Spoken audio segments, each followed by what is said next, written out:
Hello. Hello. Hello. Well, that was smooth, wasn't it?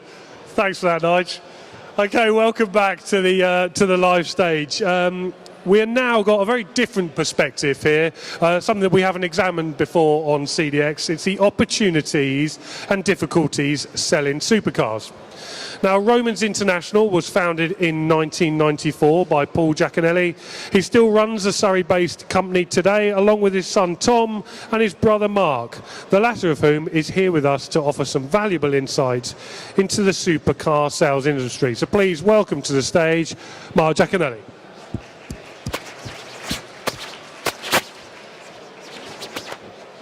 Morning, James. Hello, thank you very much. So, as before, if you've got any questions, please stick your hand up. Please don't be shy. I've got a couple of people hanging around with microphones, so I'll try and get to you. But this is something that I'm absolutely fascinated in, so I'm really looking forward to hearing all about it. So, firstly, can you tell me a little bit about your business and your setup? I know I used to live in Reigate, so I used to drive past your dealership all the time. So, tell the people here who might not be familiar with it a little bit about it. We've been involved in selling specialists in supercars since the mid-80s, essentially. But back then, we had a Fiat franchise. We had Fiat, Peugeot, and I think Alfa Romeo.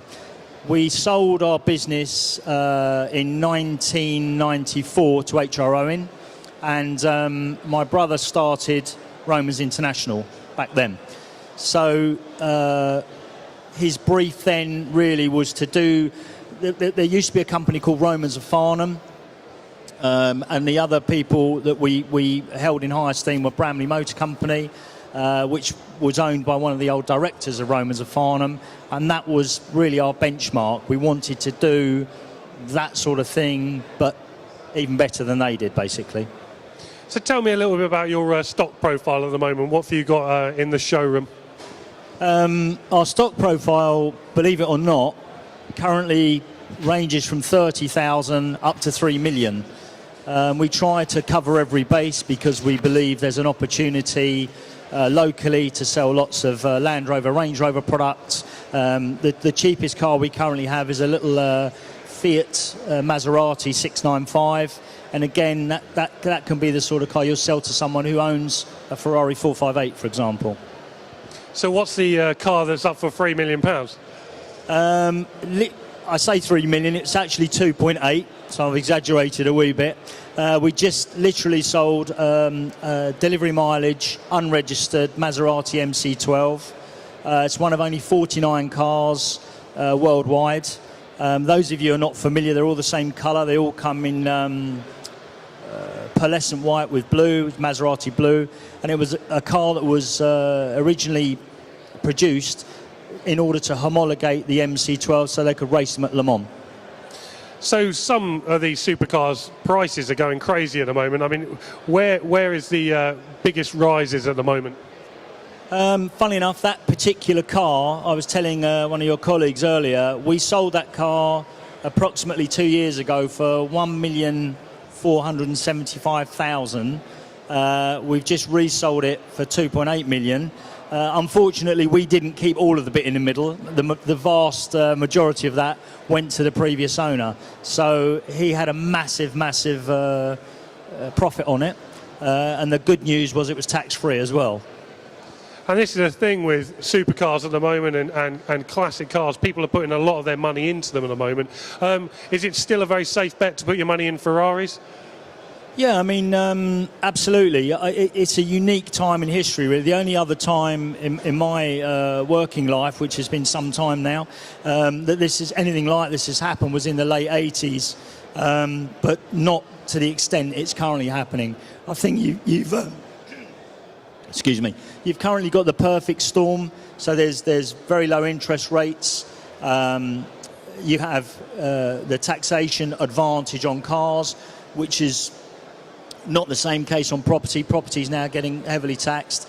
And manufacturers who are aware of the opportunity are building cars that are appealing to the extra millionaires and billionaires that are appearing every day. So the supply can't actually meet the demand at the moment. So it is the perfect storm. So you're worried this is a bubble that's going to burst? I think that in its current format, it will end at some point, and I think it would be unrealistic. I believe the market currently emulates art, in that you have a situation where art tends to go up, and then it will plateau, and then it will go up again in 10 or 20 years' time. But if you buy the right what we would say in the industry, the right article, then the worst case scenario, it will hold, and then again it will go up again in the future.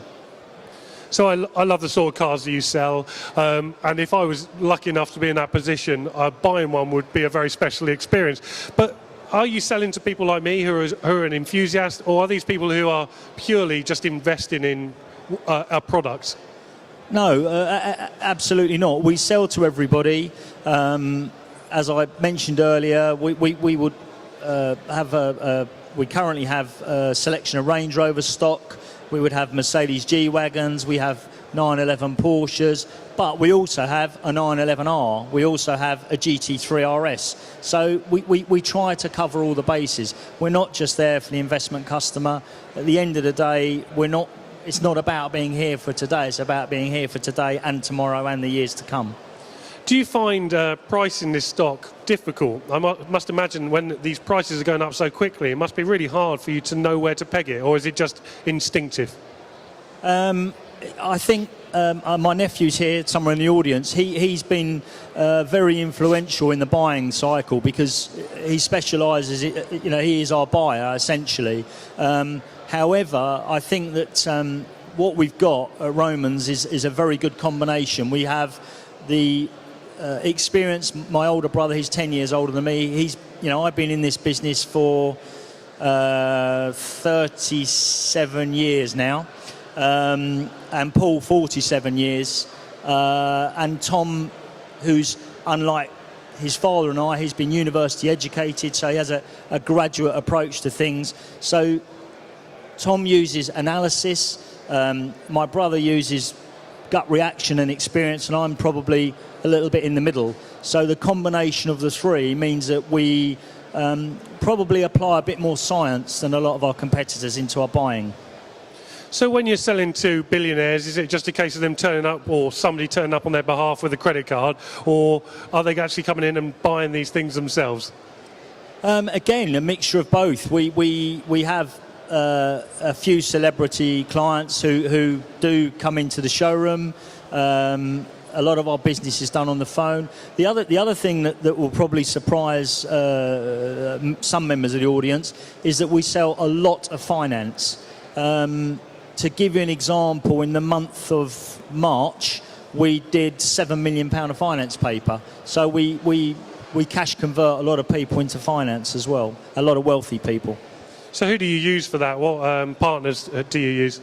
Our major partners, Santander, but we do have a panel. We deal with Santander, Black Horse, Alfira, Aldermore, Hitachi. So we don't discriminate. So is it still a sales process? Yeah, I believe that the business essentially, I think the tools that we use have changed. I think the internet's become a big part of what we do, but I think that there is still a process. I think the road to a sale, I noticed when I was walking through this very long building, there's Martec are represented here. I was taught many years ago the Martec method of selling cars. I don't think it's changed. I think it's all about acknowledge, meet and greet, present, demonstrate, trial close, and it's never going to change. Have you got a favourite car that you've sold over the years? Yeah, probably favourite car would be McLaren F1, and we've only ever sold one, unfortunately, but it was a very special car. But there's been many favourites, to be fair. I mean, the values of McLaren F1s have gone through the roof. At what stage did you sell that one? We sold that car a good few years ago now for, I think it was $4.5 million, which would be a snip today. So is there a car, a unicorn car that you're desperately trying to get your hands on? Would it be that F1, or is there something else that's quite elusive at the moment that everybody wants? Again, I think there's no car that you can't buy. It's just about how much you're prepared to pay for it. One of my pet hates when I was back in my days at Mercedes-Benz was if I ever heard a salesperson say, "Oh, you had to wait 2 years for a car." You don't have to wait 2 years for any car. If you're prepared to write a check out, I'll get you one tomorrow.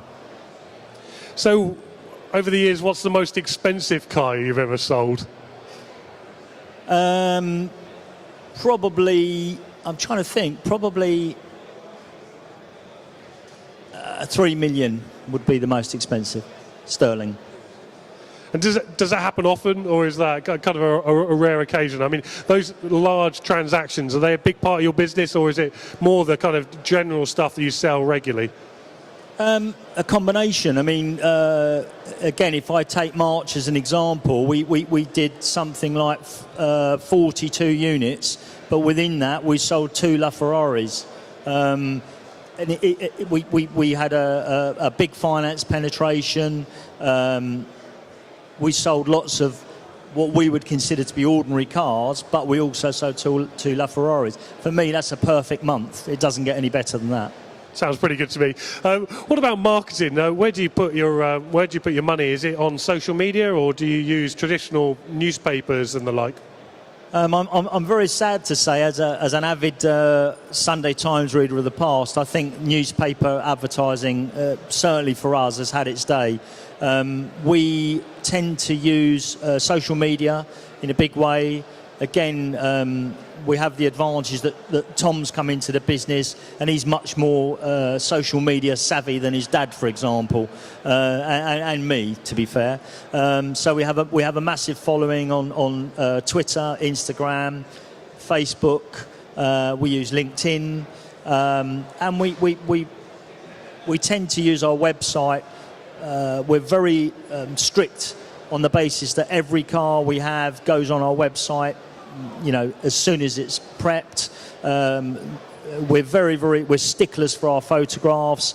We'd like our photographs to be even better, but I think logistically, because of our turn, they're as good as they can be at the moment.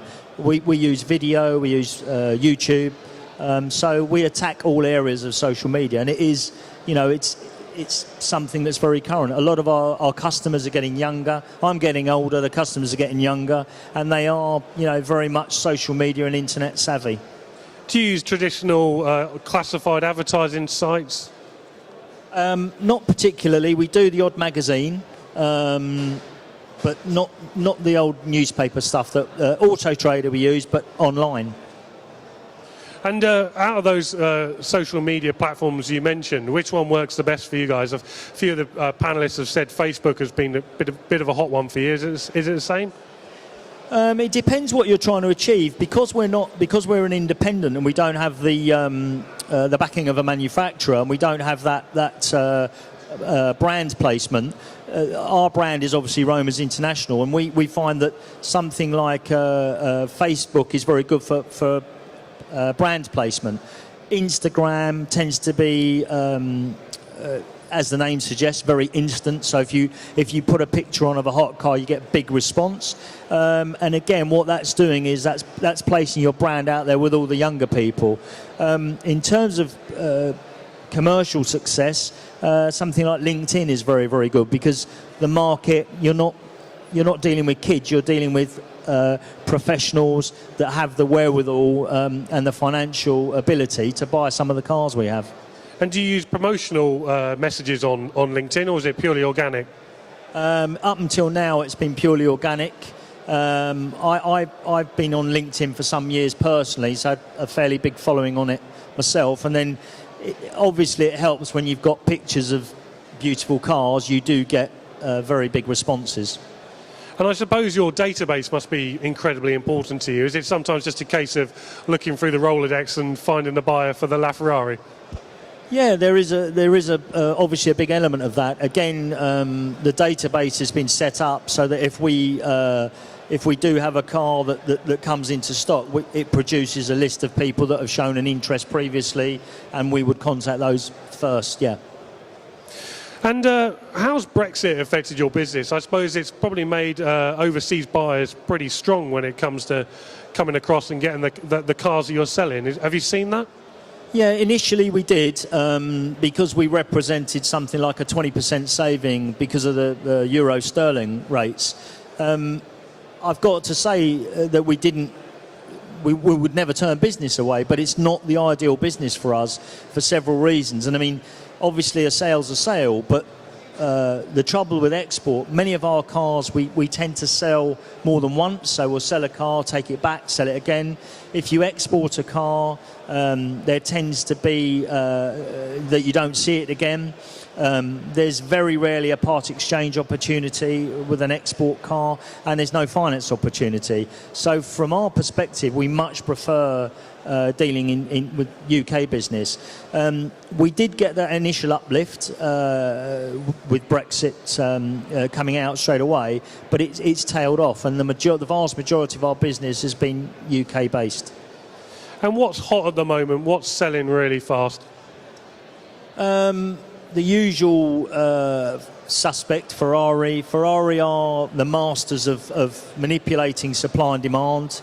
The hot car at the moment is probably the TDF, which currently is trading, retail wise at double list.